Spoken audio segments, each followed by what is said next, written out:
Hello and welcome to another listing video where I am trying to demolish my death pile. We are currently at 366 listings and 478 items. So I will definitely be hitting the 500 item marker this video, and actually probably hit that today because I'm going to show you 20 listings that are going to be all books, because I really want to hit that. Moxie's doing her happy tail, by the way. It's a girl, so she's not spraying. That's happy tail. She's very excited that I'm on the ground with her right now because I don't feel good. But I'm still getting stuff done, which is also why I'm doing books, even though I promised you guys I would do clothing. If I feel better tomorrow, I'll be doing some clothing. But books for today. So let me show you the books that I'm going to be listing. David Eddings is a fantasy writer. I have managed to complete 2 of his trilogies, which is great because I do find David Eddings quite frequently. So I have the Tamuli trilogy, or Tamuli, I don't know how to pronounce this, but the whole trilogy in Del Rey, and then I have the Elenium trilogy as well, so those will get listed. I also have managed to score 3 vintage 60s Helen McInnes books. They're all from the 60s. They're all Fawcett Crest, so they have this beautiful red text block. Absolutely gorgeous. Again, when I find stuff and it's like in 3s, it's normally really easy to sell. And then also because the fact these are all from the 60s, sometimes people will buy these for sets, because these are all books from the 60s, so if they're doing something from like the 60s or 70s, they will have these in the background. So if I can make a set where it's all from the same time period, I try to, because that does and can matter. I've talked about how I will pick up manga when I find it. I will even pick up Japanese manga when I find it. This is all in Japanese. This is the original Harlem Beat. This is the first manga book. This is from the 90s, and when I found this, I found the book first, and I was like, oh, I know what that is. And then I found the dust jacket like in a completely different bin, so I was like, that's very exciting. So I did find this. There is no other one of these listed on eBay, so I just put it up. I also didn't find a sales history because, again, it's in Japanese, so I don't know. I'll still pick them up. I have sold Japanese video games because speedrunners like them, and I have sold Japanese manga before because people who are learning Japanese, or Japanese people who want manga here in the States now that they live here, will buy it. Or just otakus just wanna have the Japanese version of their favorite manga. But speaking of, here's Fairy Tail. This is an anime I actually really enjoyed. So I definitely picked this up as soon as I found it. If I find more of these, I might be tempted to keep them because I did actually really like this anime. But there is that one. This one I will be setting aside to read, hopefully, until it sells. This is Louisa May Alcott's first book. She wrote this when she was 17. Of course, Louisa May Alcott is most famous for Little Women. And this is The Inheritance, and it's a short book, so I'm actually just going to set that aside right now. I might do that today. I might read that today, because it's super short.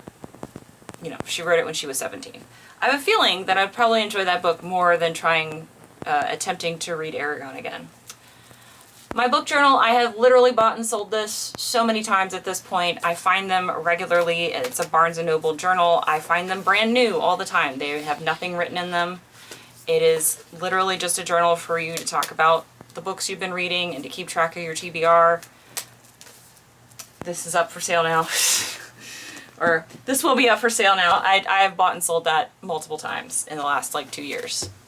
Sells really well for me. This is a 1954 edition of Bridge Over the River Kwai. Classic piece of literature. It does have a book plate in it. I will just happily disclose that. But when I found this, I was definitely going to pick that up to sell it.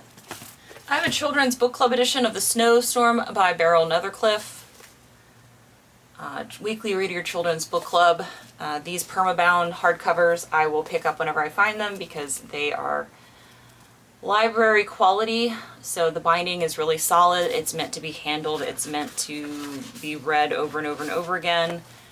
Especially the ones for children's. They're just really, as long as the kid doesn't color on them, they normally last a really long time. This one's from 1967, so I picked that up.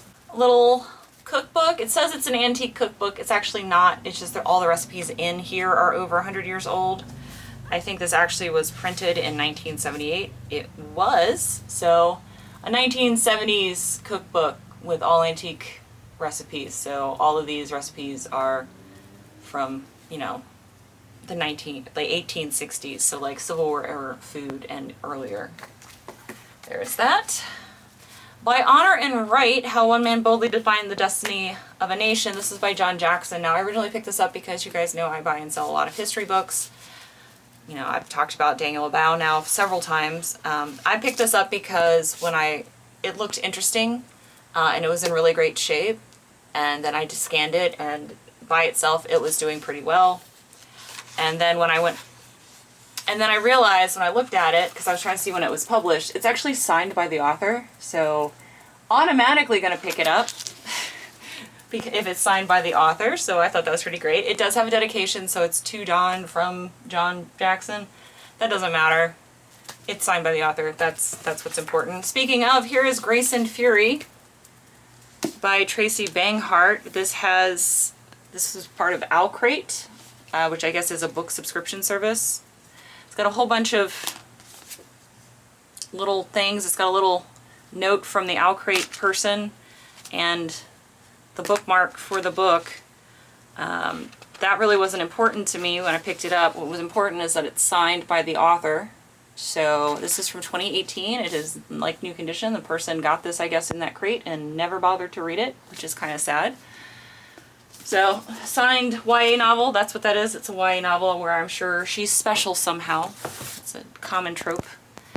We have the Remington Sportsman's Library book, but this is a cookbook for wild game. It's got recipes for skunk, raccoon, bear, moose, duck, rabbit, opossums, and squirrel.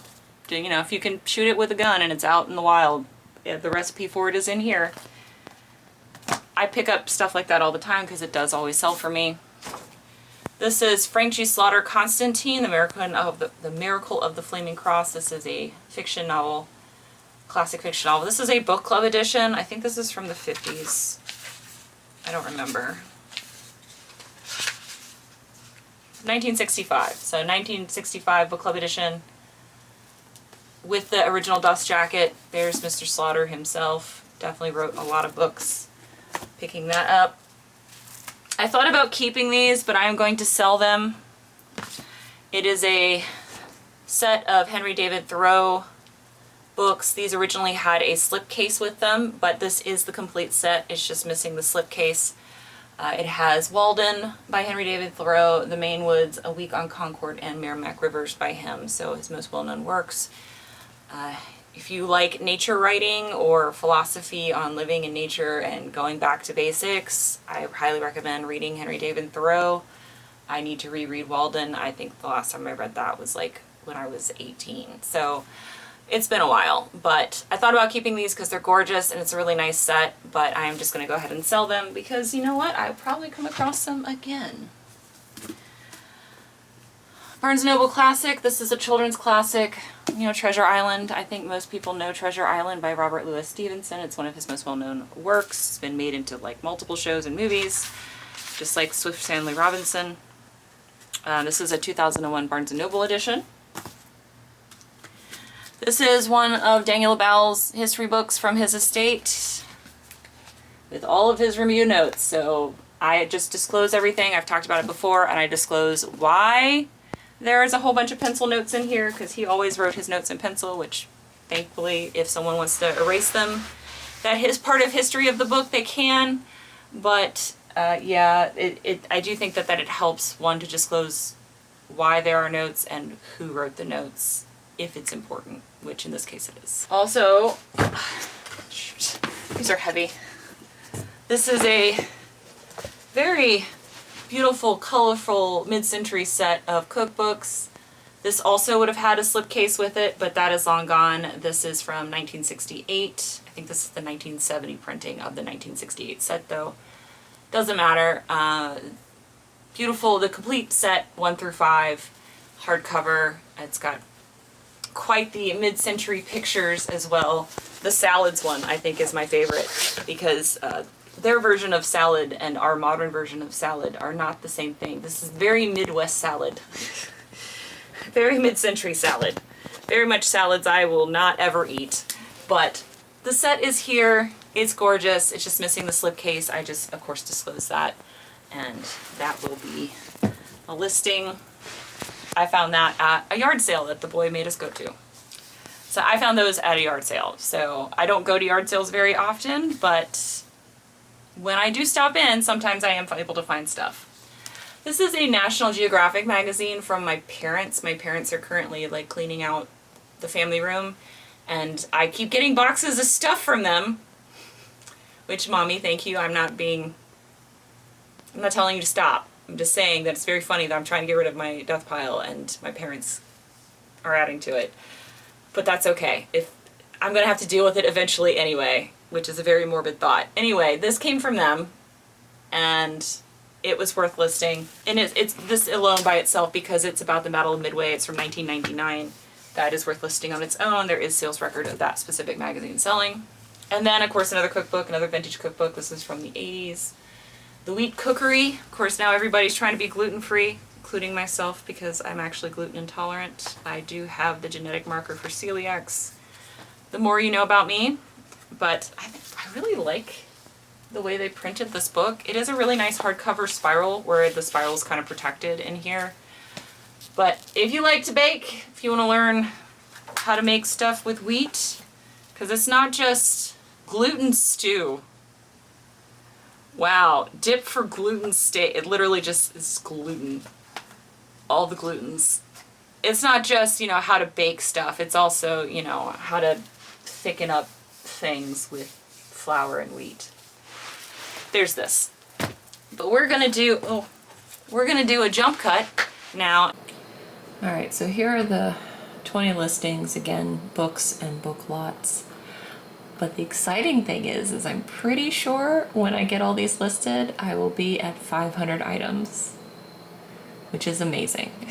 All right, so this is where I am.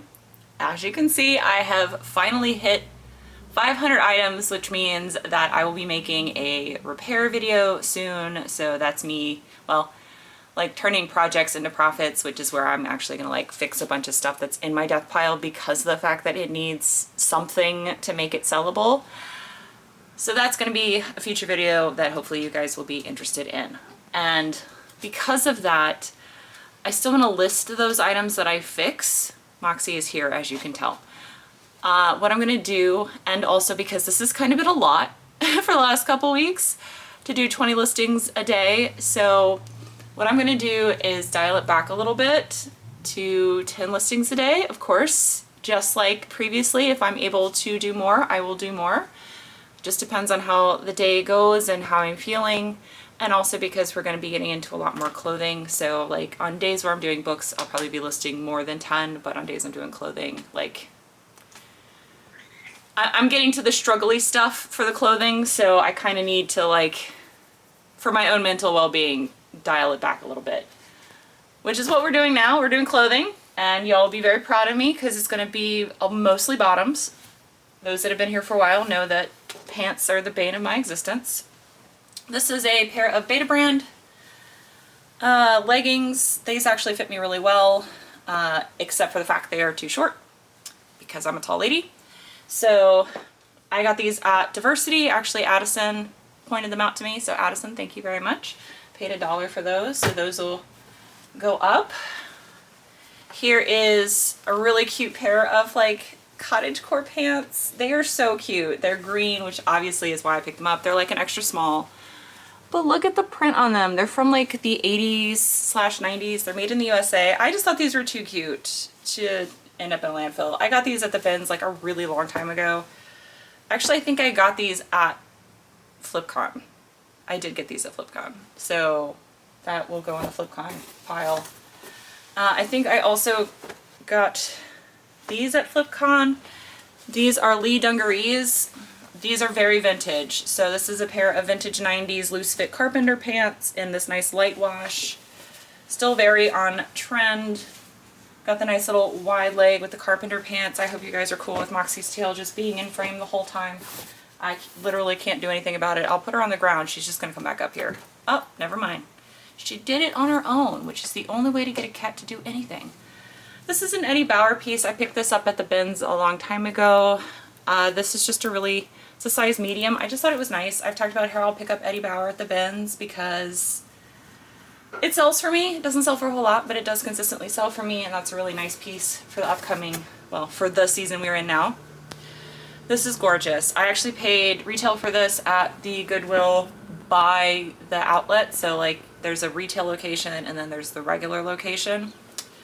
Gorgeous 1970s quilted maxi length skirt with this absolutely vibrant pattern. Really beautiful piece. I know this is from the 70s because it has wash care instructions. Even though this looks like, you know, a 60s flower power skirt, it's from the 70s because it has that specific type of wash care label, and it also has a more plastic style zipper. Items from the 40s, 50s, 60s are going to have metal zippers. Well, late 40s because, you know, wartime rationing. But like if it's from the mid-century era, it's going to have metal zippers, or it's most likely only going to have metal zippers, versus this is from the 70s. So there's some information for you to date clothing, but I think this is awesome. The only thing that is not awesome about the skirt is it does not have any pockets, which is tragic. Another skirt, this is from the 90s. I was going to keep this. I bought this at the bins. It's just a nice little long 90s maxi length skirt, dark floral, hitting all the keywords there. This actually is vintage Dress Barn. Who knew vintage Dress Barn could be cute? The problem is that I have lost some weight, so this doesn't fit me anymore. It's too big for me. So this will get listed. Not a bad thing. Pair of jeans. This is a pair of PacSun, pair of tapered mom jeans. These are size 25, just a pair of pants I picked up at the bins. I've had good luck selling PacSun denim when I can sell it for cheap, and I can sell it for cheap because I got it at the bins. This, I believe, is something my mom gave me from my brother's closet. I meant to look to see how old this pair of jeans was, like if I could put the Y2K label in it or not, but I forgot how to tell. I think these are from 2011, so I can't. But I do believe these were like from my brother. But it's a pair of just like straight leg Denizen, loose fit Denizen jeans. So, you know, I wouldn't have picked these up even at the bins because it's the Denizen line, but because I have them and they were free, I'm gonna list them. I have a pair of Lucky brand jeans. These are women's size 12 with a 31-inch inseam. They have the embroidered pockets, and these are made in the USA Luckies. These are the current Rider bootcut jean. I actually found these at FlipCon, so there is that. And then the last pair is a pair of Cabby jeans. They're size 8. I, again, also had originally, I think, gotten these in a thread up box, but I think and I hope, like, set them aside to try on, but they are now too big for me, and also they didn't have the correct inseam, so it wouldn't have mattered anyway. I have a 32-inch inseam, so that's always super fun. But yeah, those are the 10 listings I'm going to do. It's just going to be 10 listings, 10 items, but we're going to do a jump cut, and I'm going to show you those drafts. Alright, so here are the 10 clothing items I showed y'all. And the cat. Thank you, Moxie. That was so nice of you. So there are these. I'm going to get these listed and be grateful that I actually have some pants listed. Max, seriously. All right, so this is where I am with the listing. Cool. Again, I hope you guys are okay with the slight changes I'm making. You know, try listing 500 items in a couple of weeks and see how you feel. And I'm sure there are some resellers out there where that's just like, that's nothing. Well, I'm not that person, so hopefully you guys are cool with that. We're doing clothes again, and we're doing bottoms, this time all bottoms. So these are all skirts from the big vintage buyout I did a couple years ago, where basically everything's a quarter. This is a brown country suburbans. This has a belt, which I'm just going to include with it because why not? This is actually from the 70s. It's made in the USA.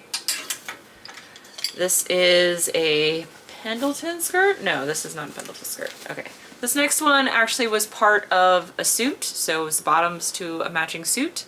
I've discovered in my slowly listing all 400 pieces of this, 400 plus pieces of this, that selling suits together, vintage suits together, is a lot harder and slower than selling them separately. So I'm just breaking them all into pieces. Does that mean I have to do more listings? Yes, but I think I've actually already sold the jacket that went with this. So there's that one. Another suit separate. This is a Pendleton Country Sophisticates. This is from the 80s. The matching jacket is still up for sale in my store. It's definitely an 80s jacket. It's definitely an 80s style skirt. But there is that one. And then this one is, I think, also Pendleton. Yeah, this is also Pendleton from the 80s. It's just a blue. It's cornflower blue, basically, skirt. It is their silk. It's their silk blend. It's their silk polyester blend. So there is that. I got the 4 skirts. I have a pair of jeans. These are a pair of Levi's 505s. These are women's in a size 10. Again, this is something that I had picked up for myself in hopes that they would wear, because these actually have a 33-inch inseam, which is amazing. But again, as I mentioned earlier, I have lost some weight, so these are, well, beautifully long enough, too big. So those are now going up for sale. These, however, are going to live in my rotating closet until they sell, because surprisingly these fit amazingly. I bought these at the bins and I put them up for sale and whatnot. They didn't sell and whatnot, and I'm glad they did now, because now I get to wear them. This is an amazing pair of 80s Italian denim.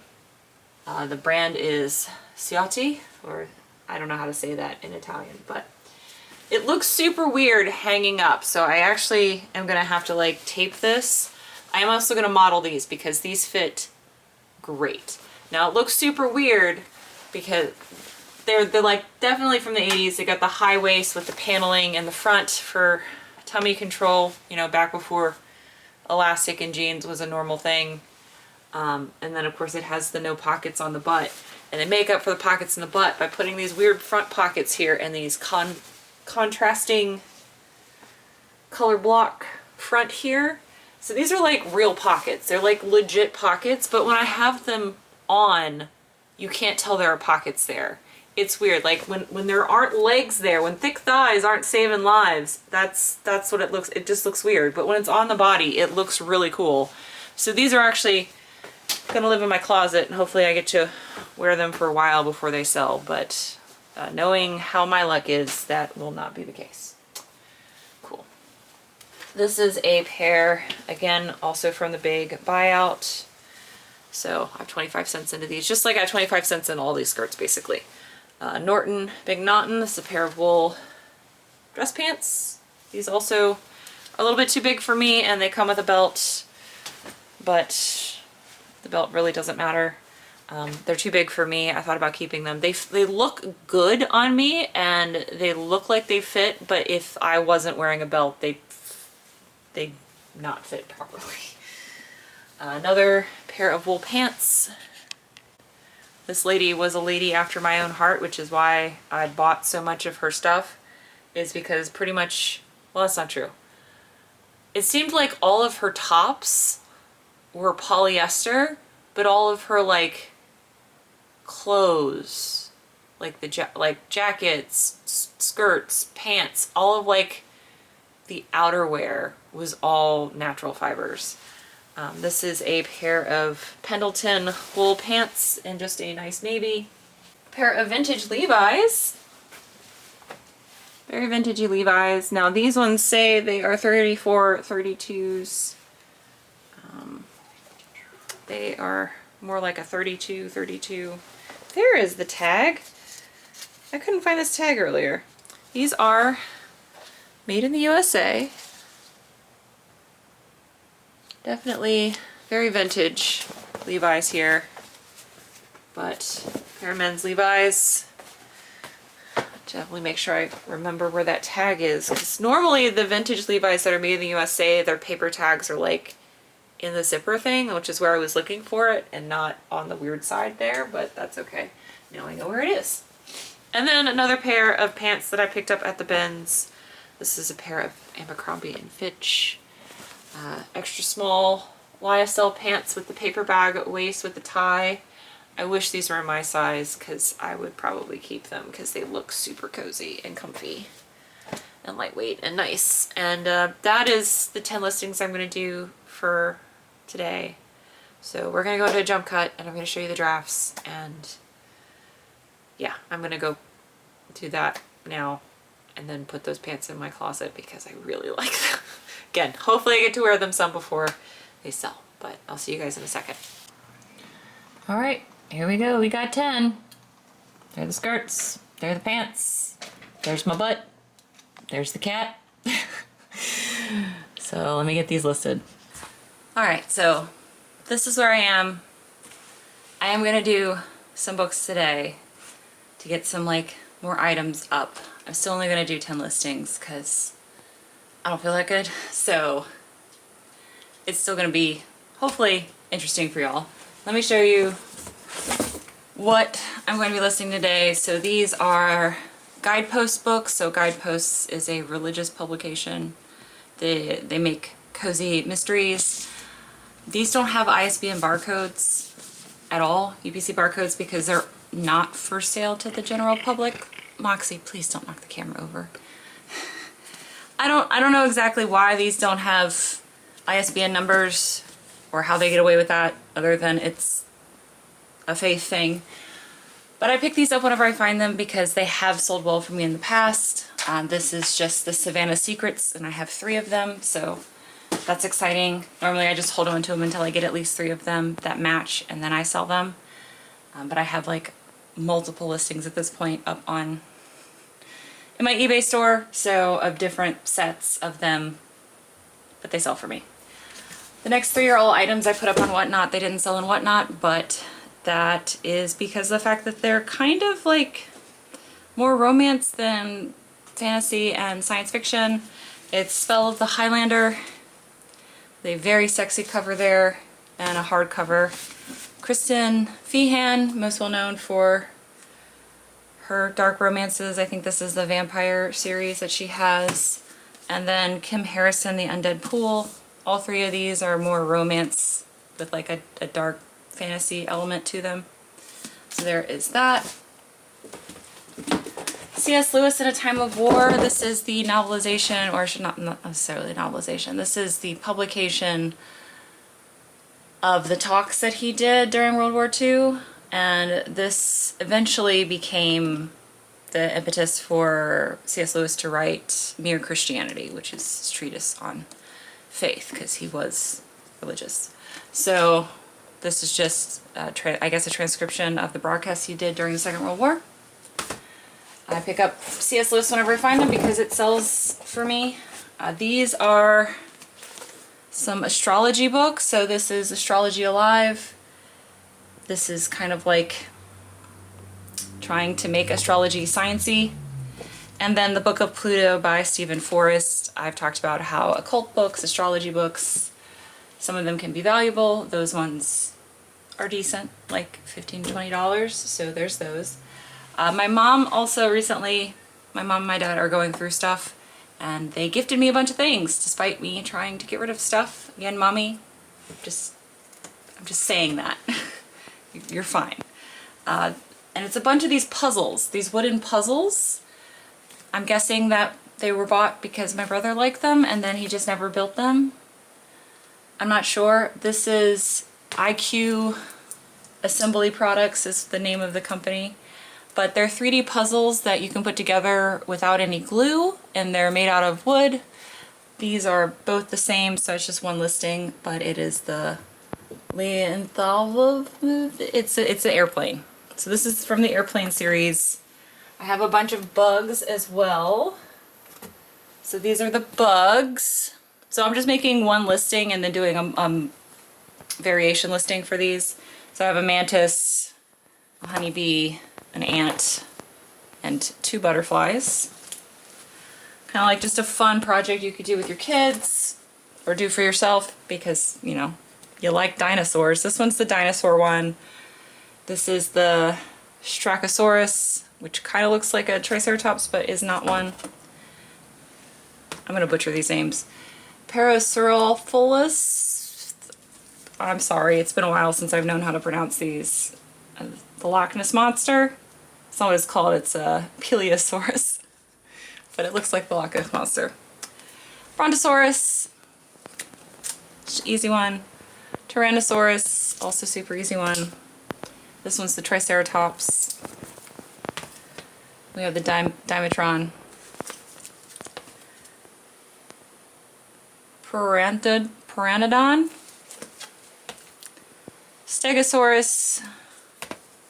Brachiosaurus, Spinosaurus, they're all falling down now, and Mammoth. So that's 1, 2, 3, 4, 5, 6, 7. Yep, that's 10. That's 10 total listings, 29 total items. We're gonna do a jump cut and show you the drafts because I gotta photograph this all now. All right, well, here are the 10. 29 items there, so 10 listings, 29 items. Let's get these listed. Alright, so I just tried listing all of the drafts and eBay would not let me for some reason, I'm guessing for that specific category, do a variation listing. So every single one of those wooden puzzles had to be listed individually, which is not a terrible thing. Kind of, because I already taken all the pictures of everything to show what they were or to show the different models. So I have the pictures and I can just sell similar off of them. But that does mean instead of having 10 listings, I have 23 listings, which means the following clip with the wall of accountability is incorrect. And that is because what I do is I film everything first. I do the numbers, I film everything, and then I do the actual working because that way I'm not task shifting. What that does is makes it so I actually film everything, because if I don't film everything all at once, I will forget to film things and then there won't be a video of it. Or if I task switch too much, I won't list everything. So this is just how I found that works, that I actually am able to do these videos for you guys.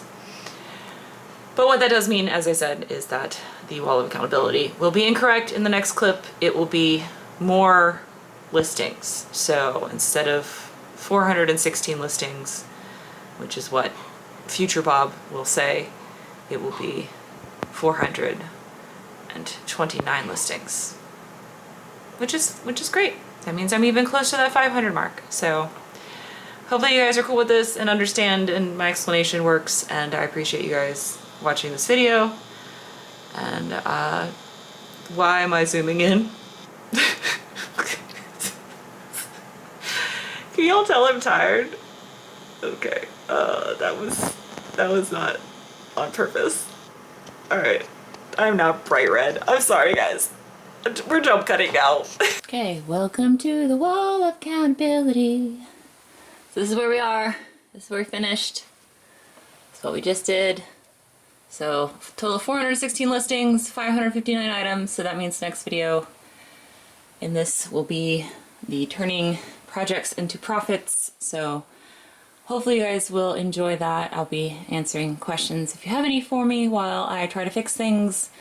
I'll be fixing 10 things and listing them that day. So that'll be a dedicated video by itself. The fact that I am now at the point where I have listed 500 items from my death pile feels kind of amazing. Sorry, I'm wearing my blue light glasses because I've been staring at the computer, you know, doing my listing. But I'm really happy that Moxie is also happy that I at least have 500 items listed. Well, technically have over 550 items listed. I still haven't hit the 500 listings yet, but we will get there. We're just going to do it a little bit slower because that was a lot. Trying to list 20 items a day is a lot. And I know for some people it's not a lot, that's like the minimum, but for me it was a lot. But I hope you guys enjoyed this video. I hope you guys have been enjoying this so far, and I will see you guys next video. Until then, bye! Moxie also says bye. Bye.